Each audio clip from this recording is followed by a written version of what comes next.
I'm terrified of the ocean. Ah! But I also really like completing games. Oh, Jesus! And Subnautica is one of my favorite games of all time. Oh! What the Ah! So let's do this. Now, before I can get 100% in Subnautica, I have to define what 100% actually is. The Xbox library, which is where I'm playing the game from, defines 100% as simply getting every single achievement, and 16 out of 17 of those are basically just play through the story. However, this feels a little bit too easy to really classify as 100%, so I'm adding a couple of other things to my list of tasks. First, we're going to completely fill the PDA. Every crafting recipe, every databank, the whole 9 yards. Also, I want to hatch all 14 obtainable eggs and build little aquariums for each of them. I'll be using this checklist from World Builder Fantasy on Reddit, which will be linked in the description as a sort of guide throughout this challenge, but there are plenty of other resources out there for similar completionist challenges. Anyways, without further ado, in we go. And just like that, we already have our first achievement, making me work real hard for that one, Unknown Worlds. With my toes now sufficiently moistened, I spent a few minutes getting acquainted with my spawn area and gathering some materials for a scanner, a knife, and an item I've never used before, the air bladder. In my test playthrough, I remember struggling to get to the surface early on during those deep dives for silver and lead, so I figured I'd test it out. Whee! Whee! Whee! Safe to say, I loved it instantly, and I'm really surprised I've never made one. My next trip got me a flashlight, the blueprints for a mobile vehicle bay, and finally a sea glide. With that, I could comfortably dive down to 100 meters, so I headed straight for the grassy plateaus to get the materials for a habitat builder. While I was there, I also grabbed a handful of other scannables that would be useful later.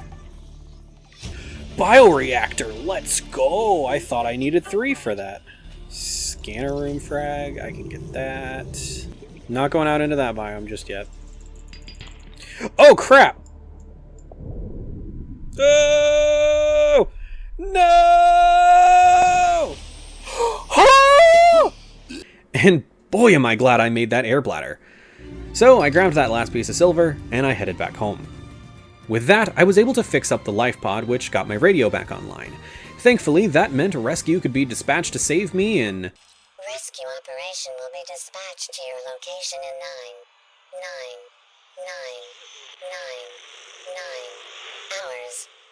99,999 hours. So I'd only have to survive for 11 and a half years. Woo! Yeah, I could probably build my own rocket in that time. Let's get to work on that, shall we? In the meantime, I popped down my new mobile vehicle bay, then built my first vehicle, a Seamoth. With that, we've got our second achievement. And now I was really able to start digging into the meat of exploration. Having an effective diving depth of 200 meters meant I could basically explore just about anywhere in the immediate vicinity, so I started heading around to grab a bunch of useful things. I headed to LifePod 17 for the first of many abandoned PDAs, then to a nearby wreck.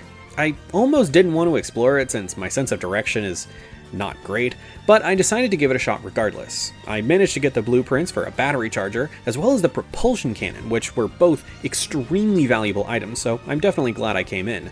And of course, I made it out with plenty of oxygen to spare. I'm starting to sense a trend that makes me nervous for my future. Finally, I made a quick trip to the floating island for the multi-purpose room, both grow beds, and all of the very important plants that would be my main food source as soon as I built a base of my own. Finally, climbing to the top of the mountain to this base gets us achievement number 3. Now, with all of that prepped, I went back home and decided to take a little break. The next day, I reloaded my save, and I almost instantly saw this message here. I thought it was awkwardly timed, but I headed up on top of my life pod to witness the explosion, even though the PDA was silent. Boom boom. For your convenience, the radiation suite has been added to your blueprint database. I'm so confused. What? But it... And it didn't happen. Needless to say, I was very confused. I even went over to the Aurora and tried to get in, thinking it was just a visual bug, but no, it just straight up didn't explode. So I reloaded my save, and again, as you can see, the exact same thing happened. No matter what I tried, nothing seemed to work, so in desperation I decided to check the subreddit to see if this has happened to anyone else.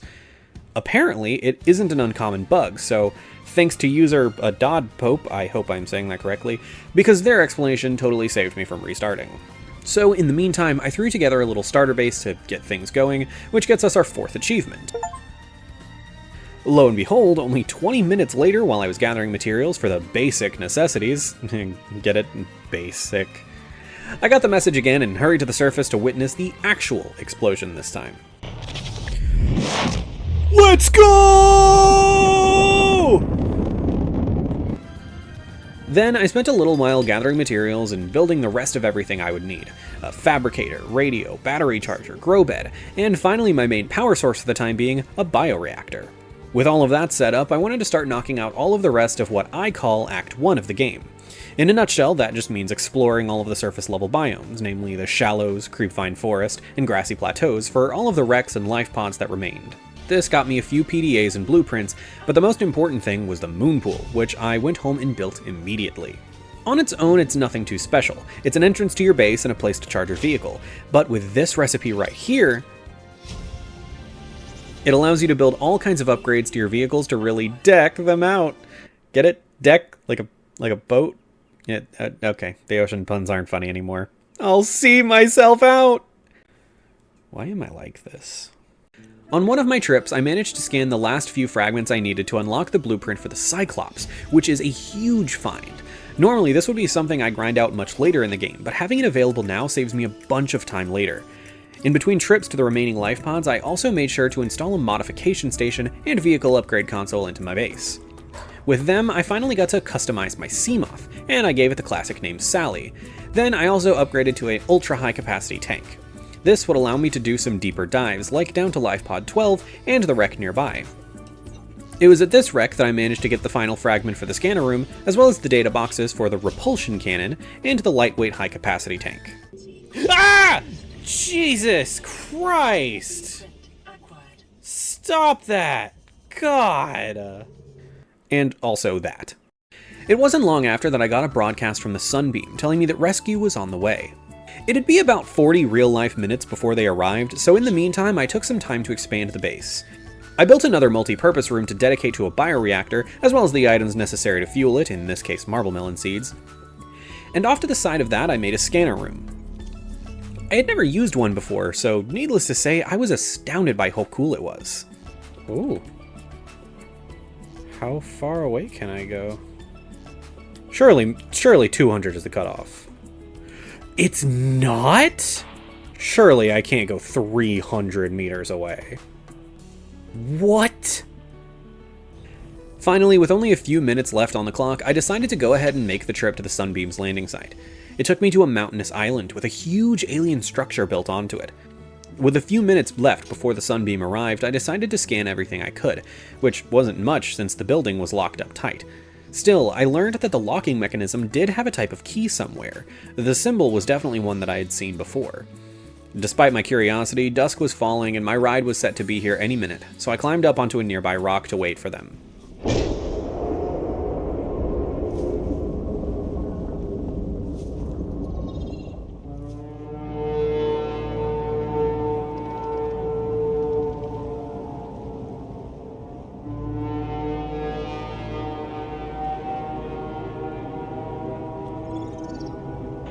Survivor, we see you.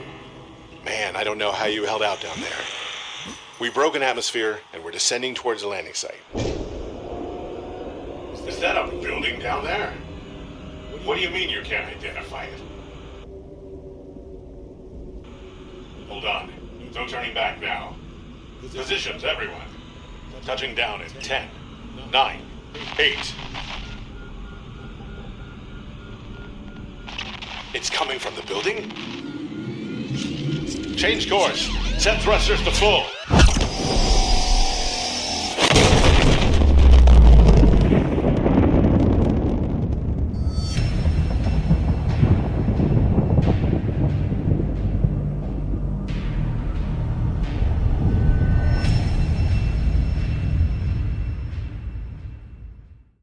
So, looks like I'm not going home anytime soon, huh?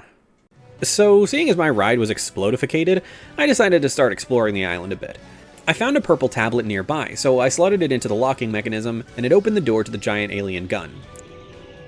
Heading inside here gets us our next achievement, as well as a few items of note. An ion cube, which I stashed in my pockets, an alien rifle of some kind, and an alien doomsday device. It was non-functional though, so I just left it there. Finally, at the very bottom of the facility, I found the enforcement platform.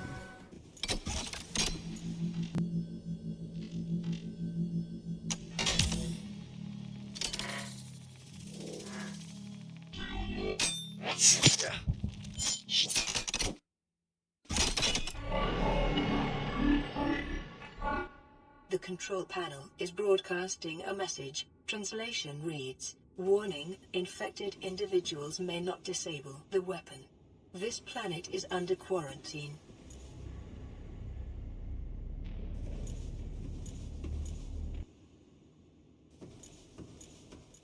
With nothing left to do here, I headed back outside to keep exploring the island. The nearby caves were chock full of shale outcrops, so it took no time at all to stuff my pockets full of diamonds and lithium. With those materials in hand, I hurried back to base once again and started expanding. Now that I had a supply of lithium, I decided to start working on what would actually be my main build. First, I actually moved the moon pool, giving me space to build the absolutely massive large room. Then, of course, I returned to the moon pool for Sally and got to work on organizing in the inside. I made a separate space for a bedroom later on, an area for lockers, and I moved all of my necessities in here. The fabricator, battery charger, grow bed, all of that stuff. I also deconstructed the extra multi-purpose room and moved the scanner room over to the new moon pool location. Once I was satisfied with the main room, I decided to pre-farm all of the materials I'd need for a Cyclops, even if I didn't really plan to build one yet. I only even mentioned this because right as I started gathering the materials, this happened. It's gonna be easiest in the— What the f***? Oh my god.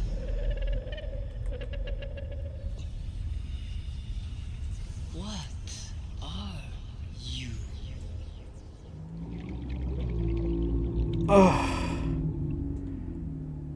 That scared me so bad. Oh, I'm gonna have to censor that. And finally, while I was getting all of those materials ready, I got the radio message with the code to the captain's quarters on board the Aurora. With that code, and a couple of other tools crafted, I finally decided to make my way to the Aurora. I got the black box data with relative ease, and immediately headed down to the prawn bay. This allowed me to scan all of the necessary fragments to get myself a prawn suit, which would be an absolute godsend of an item once I got all the parts for it. There's a plane going overhead, so I'm going to re-record that line once it's gone. I do not understand. I never hear planes unless I'm recording. That is literally the only time planes come by. It's wild. Finally, I headed for the dormitories to get the most important item in the entire game. The Keep Calm Kitty poster. Oh, and also the blueprints for the Neptune escape rocket, but that's less important. With all of those items in hand, I headed up towards the drive room. On the way, I slipped into the Seamoth Bay to grab this free depth module, which would allow Sally to dive a bit deeper. It's not 100% necessary, but it's a very useful item nonetheless. Then, it was finally time to get in there and repair those reactors.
Drive core breach sealed. Radiation levels decreasing.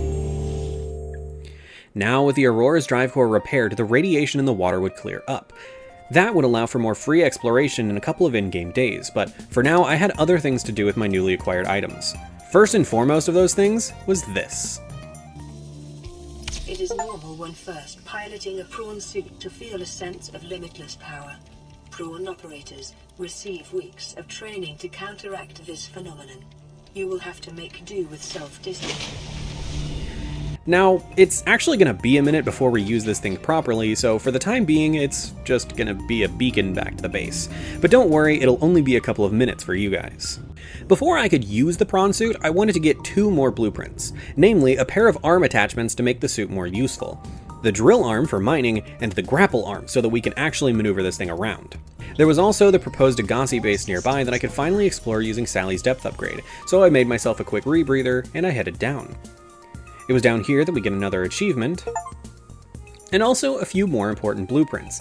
The most important of which being the water filtration system, which would give us infinite water at the cost of a hefty chunk of power. Still super useful. After that, I decided to head to a nearby wreck that I found while farming stalker teeth. I remember from previous playthroughs that this place was a pretty decent source of prawn arm fragments, so it was the first place I wanted to check for those blueprints. I actually did manage to come away with the blueprints for one of the 2 that I needed, but I was still missing the grapple arm. I spent a little while searching other wrecks, stumbling across a few interesting things on the way. Whoa! These things are so cool! And I even re-explored this wreck in the bulb zone near Lifepod 12. I'm super glad I did too, because... hello? Reinforced dive suit? I never would have found that otherwise. I also made sure to make my regular visit to Stanley that I make in every playthrough. He just ran face first into that wall. We love Stanley. Then I made a brief trip home to recharge Sally before heading back out to the underwater islands to search one more wreck that I knew of. Thankfully, it took barely any searching before I found not only the grapple arm, but also some of the propulsion arm. I took the blueprints home, immediately getting to work on gathering the materials. I also took a moment to give the prawn suit a new paint job, and I named her Froppy. And yes, I say her, because she is just a trans girl who refuses to voice train. We love our gender non-conforming queen. Anyways, in no time at all, we had both the drill arm and grapple arms crafted and equipped, and I headed out to make use of our new 900 meter depth limit. The first place I went for that was the final Agassi base down in the Grand Reef, getting us not only an achievement for our troubles, but also, finally, the alien containment, which allows us to actually hatch all of the eggs that I've been saving up. I'll get to work on that a bit later, but for now, it's time to get the heck out of this biome because I hate crab squids. Oh no, my prawn suit! No! I'm good. Please let me up.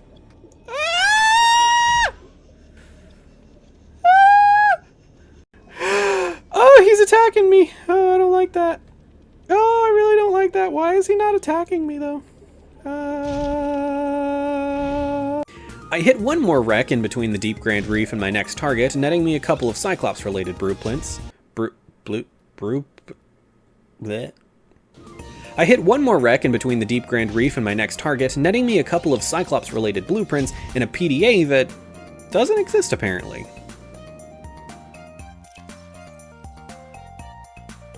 And then it was time to take our first real deep dive. Oh god. Okay, down we go.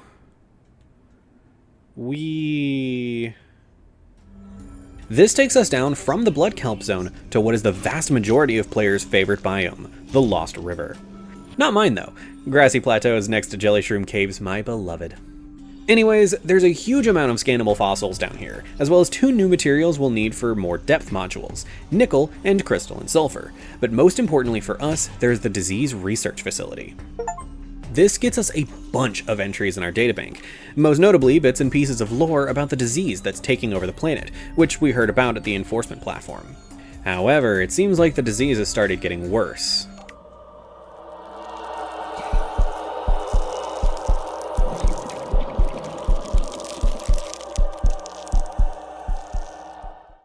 So it seems like our most important thing is going to be finding a cure for that ASAP.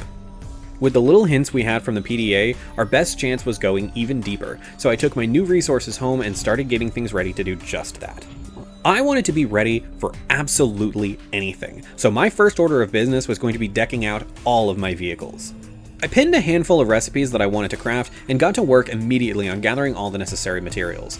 A lot of it was stuff that I already had, but I was short on titanium, as I always seem to be, so I decided to make a little trip over to the Aurora crash site to fill up on metal salvage. Boy, was that a terrible idea. See, the worst part is I'm eventually going to have to actually go in... Where?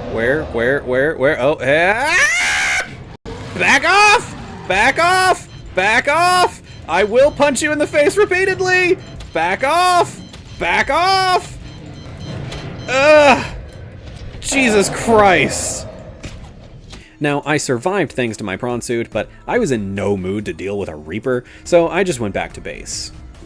Minutes later, while I was crafting, I realized I could still hear distant roars. Do I hear the Reaper? Something I hadn't heard this close to base so far, and when I went to check it out... Oh my god, he came closer because he attacked me. I saw that the Reaper had migrated much closer to my base. At first, I tried to simply lure it away since I didn't really feel equipped for a fight, but then... Don't go after the Reefy! It made the mistake of going after my Reefies.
Yeah, that's right! That's what you get for attacking my Reefies!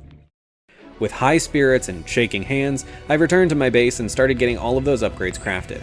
For Froppy, I gave it a jump jet upgrade to increase its vertical mobility, an efficiency module to reduce battery drain, and finally the depth module Mark 1 to enable us to dive all the way down to 1,300 meters.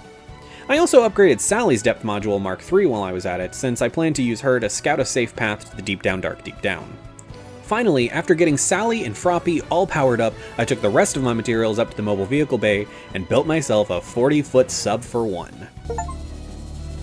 Be advised, the Cyclops is designed to be operated by a 3-person crew. Only experienced helmspeople should attempt to pilot this vehicle solo. Of course, I wasted no time in getting all of its colors set up, and I gave it the most fitting name I could think of, Leviathan. I went through one final round trip of upgrades for Leviathan, starting with a depth module Mark II, an energy efficiency module that I had grabbed way earlier from the Aurora, a Cyclops shield generator that I would need a bit later on, a sonar upgrade for better visibility, and finally a fire suppression system, just in case. The last thing I did was put a few things inside the Cyclops, since I plan to use it as a proper mobile base this time around, as opposed to just using it to craft another item later on. It wasn't much, just a grow bed full of melons, a fabricator, a modification station, and a locker full of extra power cells. Oh, and I also made myself some swim charge fins and a reinforced diving suit to protect from the hot temperatures from the deepest areas. Finally, before making the trip down with Leviathan, I took Sally down to the Lost River to map out which routes I thought would be safest. In Froppy, it wouldn't have been a big deal to just jump down wherever I could, but I didn't want to have to try and sneak around a ghost Leviathan with a whole Cyclops. So I found the route with the least threats and marked it with a beacon, got Froppy and Leviathan ready to go, and we set out. Engine powering up.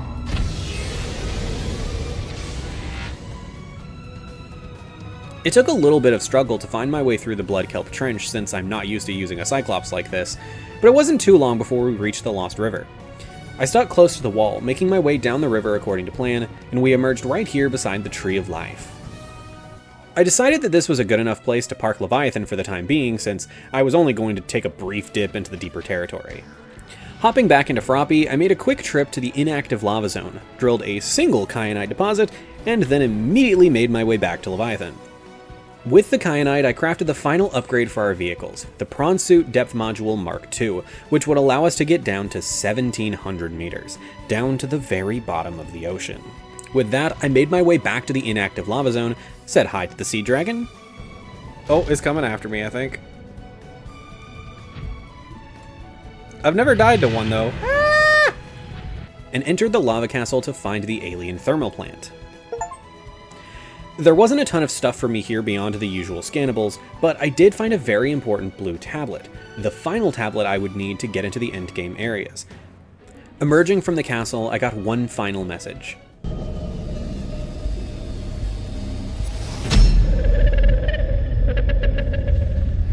I am what you seek. Want to help you. Following the lead, I made my way to the primary containment facility at 1,400 meters deep. With one final blue tablet, and definitely not a 30+ minute detour to craft it, I made my way into the aquarium, and I dropped down.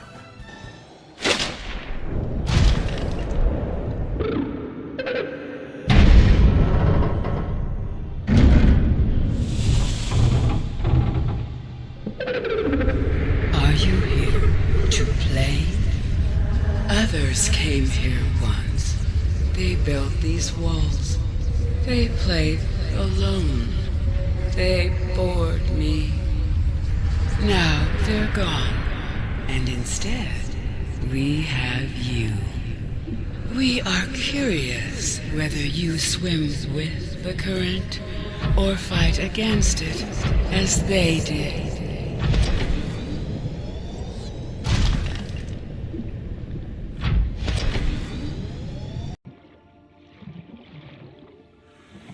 My young need to hatch, to play outside this place. We have been here so long. The others built the passage to reach the world outside. I asked them for this freedom, but they could not hear me. If you help us, I will give you freely what the others tried in vain to take. With the passage you've opened, my young can leave this place. But first they must feel the time is right and break free of their shells. Acquired. This is what the others could not force from me. To you, I give the secret willingly. Now, in order to get the hatching enzymes, we have to travel through each of the phase gates at the containment facility. Alright, so one of them, of course, is from the giant mushroom trees. That's simple enough to find. Of course, we've got one from the bulbs of the bulb zone. So there's the eye stalk from that portal. Alright, there's the ghostweed, and back in we go. Also, I made this discovery while I was down there. Juvenile? The heck you mean juvenile? Which isn't terrifying at all. Now the last item that we need, this thing right here, the Sea Crown Seed, is actually literally just right here in the aquarium itself. It is notoriously one of the most elusive items in the game, but yeah, you can find it here, so you don't have to worry too much about it. And with all 5 components put together, we can craft up the enzymes and place them in the incubator.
My young are swimming for the shallows.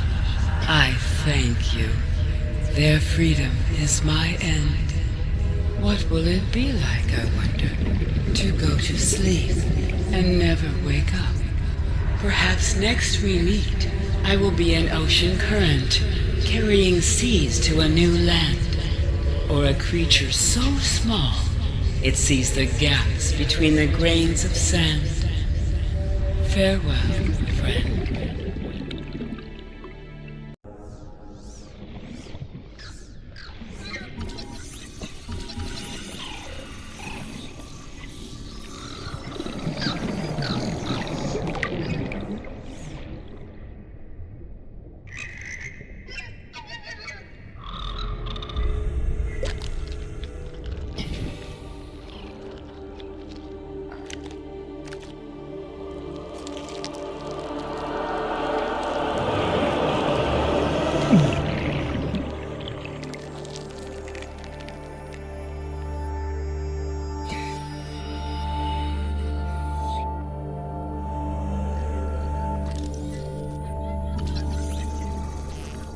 Self-scan complete. Vital signs normal. No remaining sign of bacterial infection. Now cured of the Corabacterium, I win one final trip to the enforcement platform.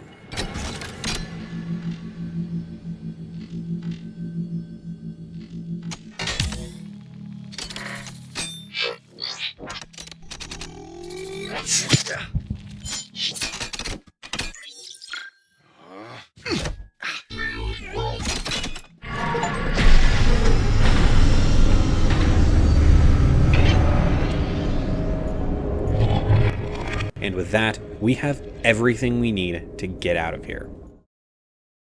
Of course, that's if we weren't doing a 100% run. Yeah, I still haven't forgotten about that, so let's do a quick run and grab all of the scannables that we still need, yeah?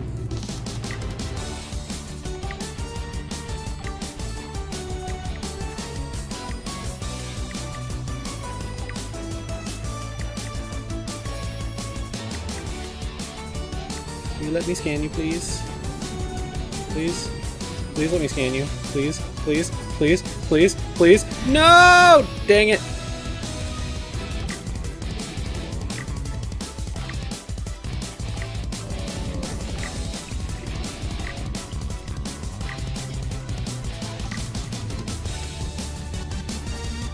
I don't know. I'm gonna try, but like... I don't think it's just a matter of being persistent and sitting here.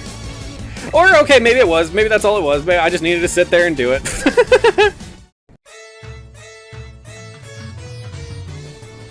Homie, are you dead? Oh, nope. Definitely not dead. Don't run from me.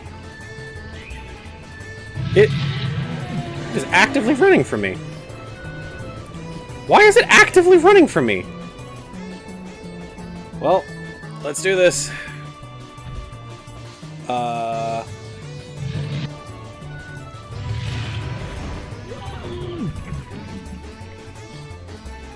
Come on!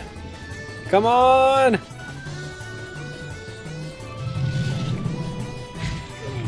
Wow, he slapped me. I'm trying to get him to like swim perpendicular to me so I can get a good scan on him. This is annoying, not because I'm struggling to, like, not because he's strong or anything like that, purely because he's not letting me scan. He's just swimming away from me. What kind of Leviathan is this? He's just running away! Why are you running? Why are you running? See, this is what I mean when I say the sea dragon is like the least scary Leviathan, because he's just not interested in me at all. Like, he just starts running as soon as I start scanning him. He's not even attacking me or anything. The only time he did damage to me was when he just accidentally backswiped me. You get down and then you start scanning. Oh, you can keep... You don't have to scan him all at once. So, if I just get closer... Homie. Homie! Come here! And there we go. Sea Dragon Leviathan. Did absolutely nothing the entire time I was trying to scan him. He... I take that back. He slapped me a little bit. Just, like, as he was, like, swinging. The last thing I wanted to do before we really conclude this journey is finally hatch all of the eggs I've been collecting. In order to do that, I wanted to build a few special habitats for each of them. I started with this one, which is themed after the safe shallows for the stalker, gasopod, rabbit ray, and crashfish. Then I built this one, which is vaguely based on the grassy plateaus for the sand shark and spadefish. Next up, this one, which is based on the bulb zone for the bone shark, ampiel, and mesmer. This one, based on the jelly shroom caves for the crab snakes. This one, based on the Grand Reef for the jelly rays and crab squids. And finally, this one, which I couldn't really base on the lava zone, but it's for the lava lizards. And then there's just one more egg for us to hatch. I decided to build this one right next to my bedroom, all for the cuttlefish. Now earlier I said we were going to grab all of the rest of the scannables, and I did mean that, but there's something I haven't mentioned yet. As of this moment, this has been a completely deathless run. We've had one or two close calls before. Oh, no! No! Oh my god. But never once have I actually perished. Why do I mention that now, you ask? Because, well, there's two more things left in the PDA for us to get, and I think they're best saved for last. Yeah. So, let's f***ing do this. The music cut out too. Oh, I'm so nervous. Warning, entering ecological dead zone. Adding report to databank. That's terrifying. Hello. Oh god!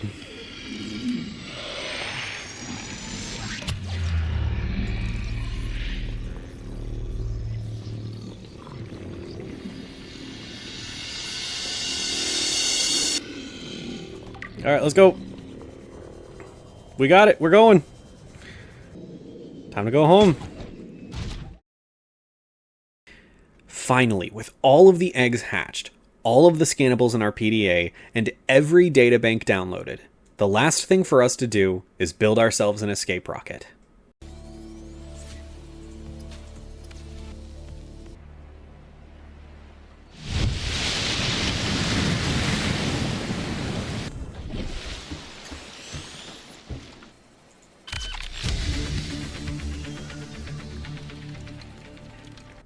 As the final compartment finished its construction, I started feeling a little bit sad. It's a strange experience, the nostalgia I feel at the end of every playthrough. That despite everything that we've been through, despite the horrors of this planet, I'm sad to leave. I enjoyed my time on 4546B, and even more so, I enjoyed making this video. But now, with my time capsule loaded and ready to go, and all my affairs in order, it's time to go among the stars.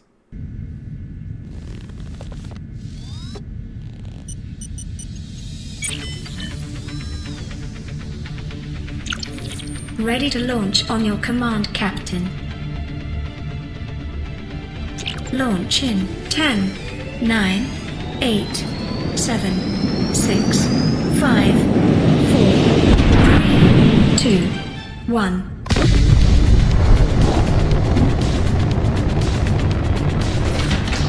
Time capsule jettisoned.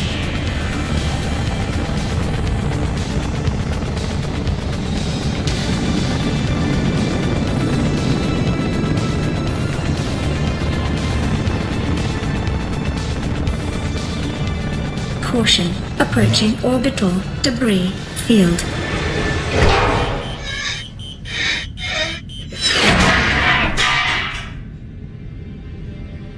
Orbital debris field clear.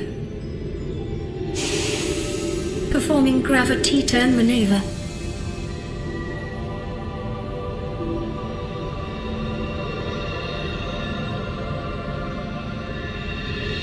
Confirm destination coordinates. Nearest interstellar phase gate. Engaging ion boosters in 3, 2, 1.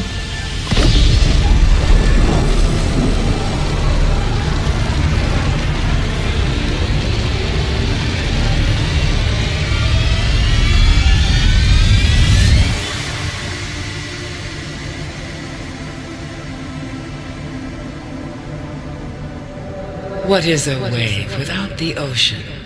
A beginning without an end. They are different, but they go together. Now you go among the stars, and I fall among the sand. We are different, but we go together.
Welcome home to all Terra.